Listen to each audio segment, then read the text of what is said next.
శ్రీ మహాగణాధిపతయే నమః.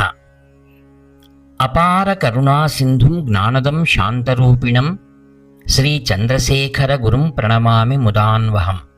దేవుని స్వరము ప్రవచించిన వారు శ్రీ కాంచి కామకోటి పరమాచార్య శ్రీ శ్రీ శ్రీ చంద్రశేఖరేంద్ర సరస్వతి మహాస్వాముల వారు.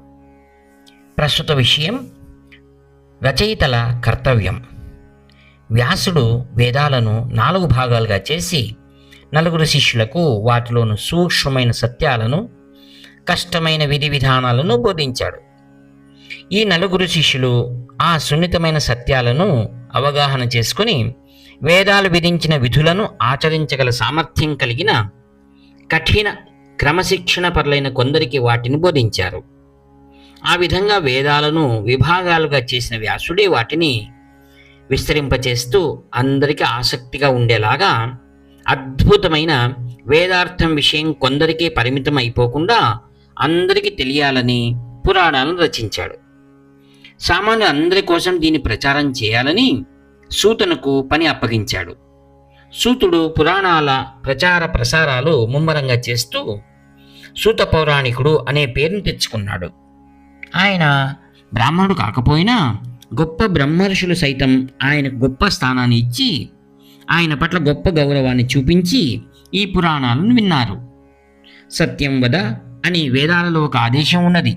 ఈ ఉపదేశమే హరిశ్చంద్రుని కథారూపంలో అందరికీ సంబోధనాయోగ్యంగా ప్రకటితమైంది. మహాభారతం సమస్తం ధర్మం చర అనే వేదవాక్కు వివరణమే. రాముని కథ అంతా వేదవాక్కులైన మాతృదేవోభవ, పితృదేవోభవాలకు అద్భుతమైన వాక్య.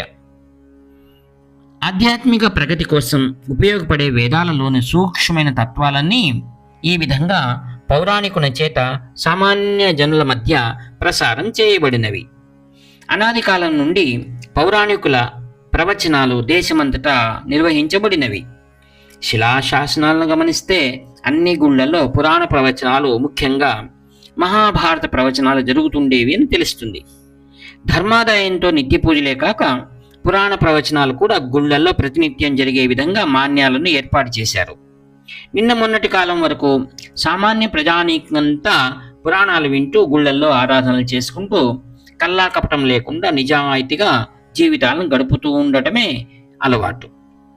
ఆధునిక కాలపు దృష్టికోణంలో చూస్తే వారు పెద్దగా చదువుకున్న వారు కాకపోవచ్చు, అనగా అక్షర జ్ఞానం కలవారు కాకపోవచ్చు, కానీ వారికి సద్గుణాలు ఉండినవనే వాస్తవాన్ని గమనిస్తే వారు నిజంగా చదువుకున్నవారు అని తీరవలసిందే. ముద్రణా యంత్రం ఆవిష్కరించేందుకు విద్య అంతా మౌఖిక బోధ, శ్రవణం ద్వారానే తరతరాలుగా అందుతూ వికసించింది. పాత రోజులలో తాటాకు పత్రాల మీద వ్రాసే అభ్యాసం చాలా కొద్ది మందికే ఉండేది. వేదాంతాలు ఎరిగిన వారు కూడా వాటిని వినికిడితోడనే నేర్చుకునేవారు. ముద్రణ యంత్రాలు వచ్చినవి. చాలా పుస్తకాలు, వార్తాపత్రికలు ముద్రింపబడటము ప్రారంభమైంది. ఇవన్నీ పౌరాణికుల స్థానాన్ని ఆక్రమించేశాయి. ఆ విధంగా రచయితలు, విలేకరులు ఈనాటి పౌరాణికులు అయి కూర్చున్నారు. సామాన్య జనులకు ఆసక్తికరమైన కథల ద్వారా ధర్మాన్ని బోధించినట్టు సూతుడు ఇతర పౌరాణికుల అడుగుజాడల్లో నడవడం ఈ కాలపు రచయితలు, పాత్రికేయుల కర్తవ్యం.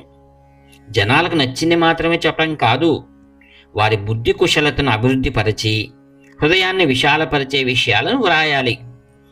అది ఆసక్తికరమైన పద్ధతిలో వ్రాయాలి.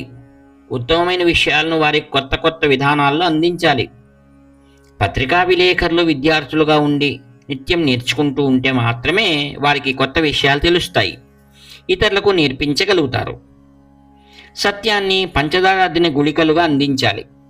పంచదార అద్ది మాత్రమే ఉండాలి, వస్తువు అంతా పంచదారగానే ఉండరాదు.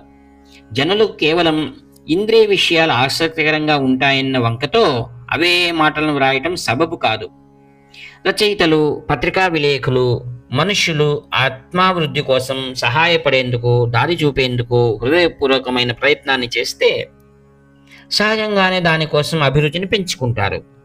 వారు కర్తవ్య భావనను పెంపొందించుకొని తమను తాము ఉద్ధరించుకొని ఇతరులను కూడా ఉద్ధరించుకోవాలి. ఈ విధంగా ఆధ్యాత్మ శ్రేయస్సుకై, లోకహితానికై, శాంతి సంక్షేమాలకై సేవ చేసే భాగ్యం వారికి కలగాలి. హరి ఓం తత్సత్. ఇట్లు వ్యాఖ్యాత మీ ప్రియతమ నేస్తము నివర్తి నాగభూషణ శర్మ. హర హర శంకర, జై జై శంకర.